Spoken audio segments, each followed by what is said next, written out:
Y'all have asked me, where's my mama's red beans and rice recipe? It's hard for you to get back to find it, so let's just make them again together. Y'all, come on. I'm going to start with bell pepper, onion, and garlic. We're going to chop these up. Chop them up. We're not really chopping them up, are we? We're chopping them. Not up, not down. We're just chopping them, right? I get all my seeds out, just like this. And those little inside veins is what I call them. Not because they're bad or anything, just because they're not pretty, right? Y'all know we eat with our eyes, don't we? First. Yes, we do. Only first. All right. I have got a big pan over here. This is my mother's red beans and rice recipe. And y'all have asked me before because it's made with pinto beans. And y'all said, Amy, why do you call it red beans and rice? Because it's pinto beans. Well, I didn't call it red beans and rice. My mama did. And her mama did. My mama Ray. So I don't know. Maybe it's because we put some tomato paste in there and it turns the whole pot red. Maybe that's why they're red beans and rice, right? I know it. So anyway, that's just to answer that little question, because I bet it's going to happen again, because my mother, this was a weeknight meal that she taught me to make. I was probably 14, and it wasn't written down anywhere, and we never wrote it down anywhere.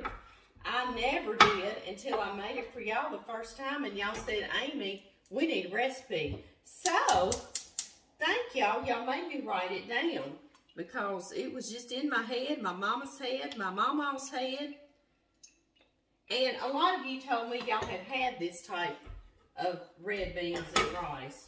So maybe it's just a southern thing. I don't know. I do have another red beans that you do use red kidney beans recipe.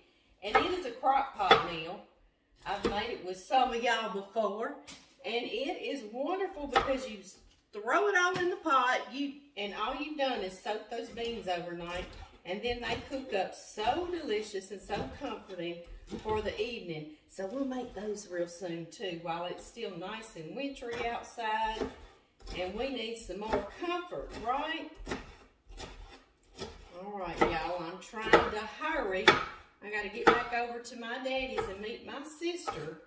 But I just wanted to hop on here with y'all because y'all have been asking and asking about this. And I know it's hard to get back and find stuff. But, hey, I did not mind because you know what? It was time. I was craving them too. So we were all on the same page. Yes, we were.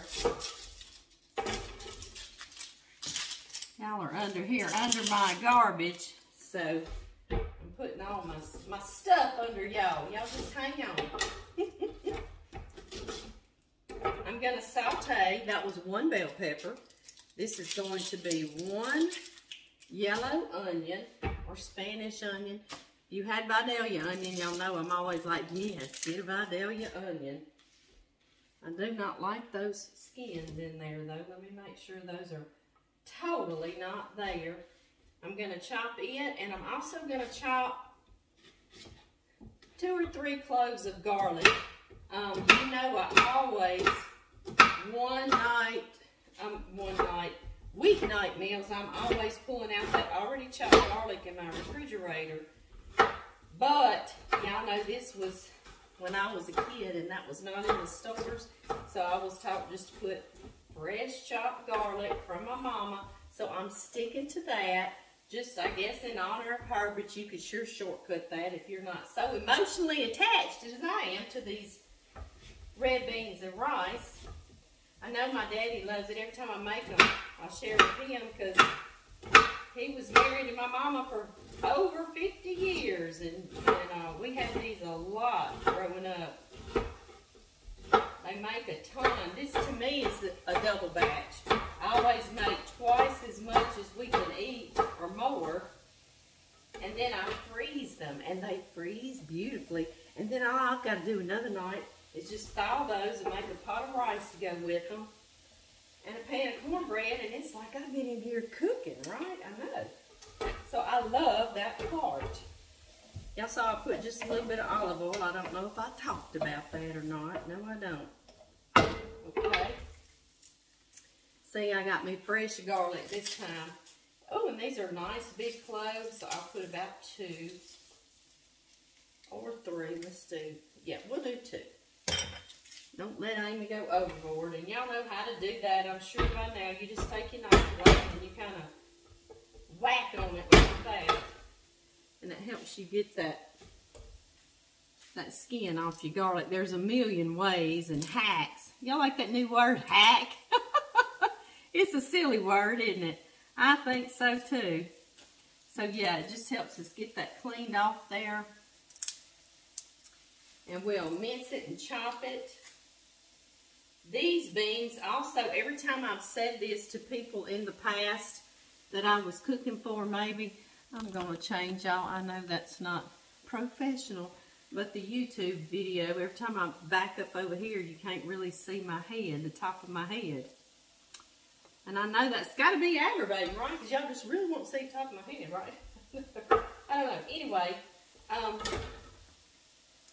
every time I remember I was married years ago, 1,000,000 years ago, my first marriage, and we had friends come over and they said, what are we having for supper? And I said, I'm making red beans and rice. Well, they thought your traditional red beans, you know, which is great, and rice. They didn't like them, but they weren't going to be rude. Well, then he got to eating. And he said, wow, this is like a meal in one. Because not only does it have, he loved it after that. Not only does it have sausage, but it also has ground beef in it. So it is sort of a different little thing. Like I say, this was my mother's, and I believe she got it from my mama. And so by the time I could remember, my mama had me cooking these. And I don't know where the recipe came from, to be honest with you. And I've never been to anyone's house that had quite like this. These type of little red beans, red tomato beans, right? I know this is loud, but hang in there. I want to kind of mince that garlic. Okay. Going in. Yes, it is. Now, into this, these are softening. I'm going to let them soften just a moment. We're going to put that ground beef in there. But this is the kind of sausage I use. It's Downhome, okay? I think it's in Louisiana made. And it's good. It's got a real nice smoky flavor that it lends to these beans, which I love. But you use your favorite, okay?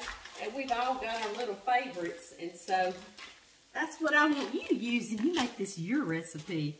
Yes. I'm going to cut these just into buttons is what I call. Not into squares or anything, but you know, just some round buttons. And what I'm doing this, I'm not going to put them in there because I want them to saute.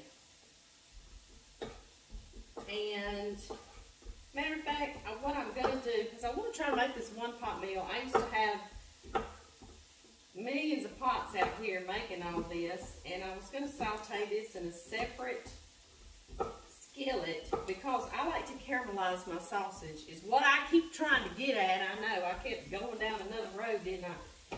If you just put this in here like this, it's sort of fatty and it doesn't caramelize the outside, and it's almost like boiled meat instead of a caramelized nice piece of sausage. And I say it all the time, I know, but when you caramelize the outside, it keeps its integrity better in the juice, you know, and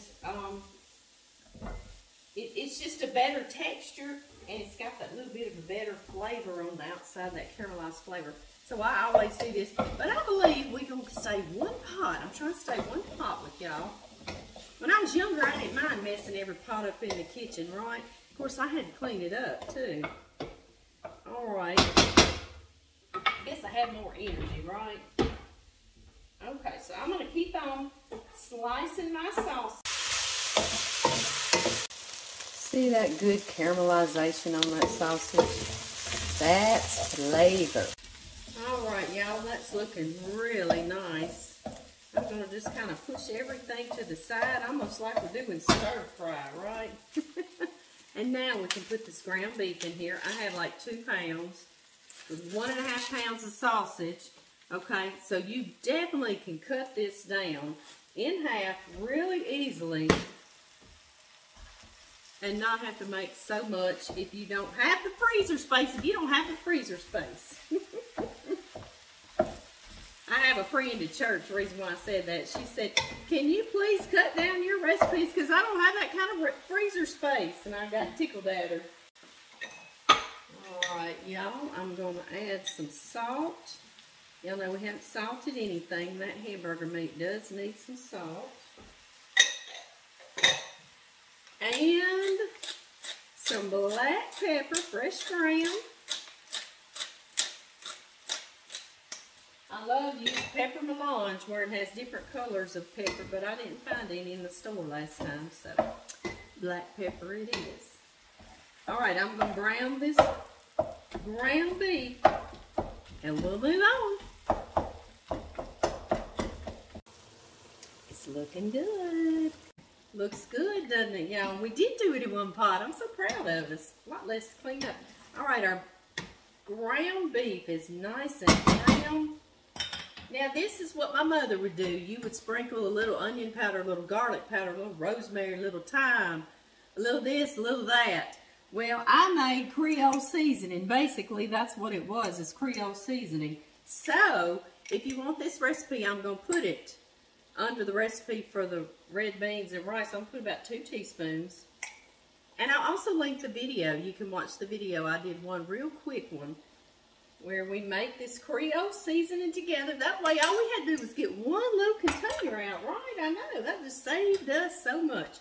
Okay, guys, we are on the downhill trot. 2 cans of tomato paste, and y'all know I love one-stop shop flavor. Y'all see this already has basil and garlic and oregano. Yes, please, we will take it. Yes, we will. This gives deep, dark flavor.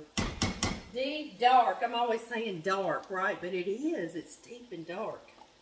Alright, 2 cans of that. Like I say, if you're cutting this in half, it'd be 1, of course. Now, I want to stir that around a bit. Kind of get that tomato paste cooking.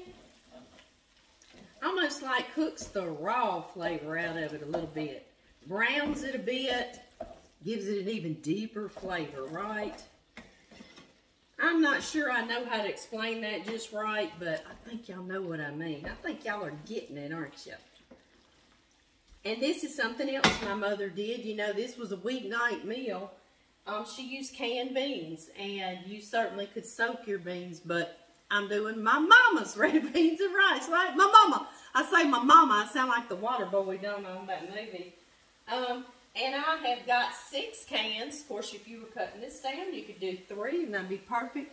I have got pinto beans, and I looked in my pantry. I've got some plain pinto beans, and I've got some with bacon.